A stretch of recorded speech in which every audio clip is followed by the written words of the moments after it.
fa ao ihany koa moa ny fifaliana tsenaina tao anatin'izay taona vaovao izay ao anatin'izay ny fahaterahana ny fahazahoana menaky ny aina tao anatin'ny teo amin'ny tsy tontolo andro izany hoe teo amin'ny elanela ny iray ora latsaka 5 ka hatramin'ny 12 ora latsaka 10 tamin'ny ity androany ity ary dia zaza efatra no fantatra fa teraka raha hoan'ny teny anivon'ny hôpitaly Sainte Fleur Ampefiloha manokana no jerena. Zaza miisa efatra niteraka tetsy amin'ny hôpitaly fampiterahana Sainte Fleur nanomboka tamin'ny 2 ora latsaka 5 maraina ka hatramin'ny 12 latsaka 10 tamin'ny androany maraina. Kambana amin'ny rahavavy ny roa amin'izy ireo.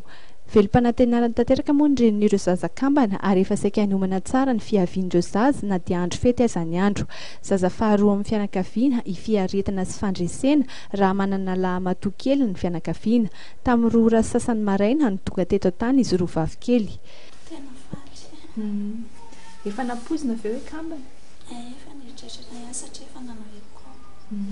Dia manao ahoana ny hoe fiatrehana ny fitaizana azy roa vavy izay? Eny aloha izany hoe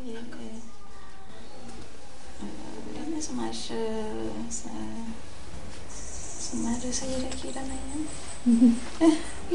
Tao amin'ny fianakaviana ny ianareo efa nisy izao kambana izao? Ia, efa nisy tompoko. Tamin'izany afa aminazy zany misy.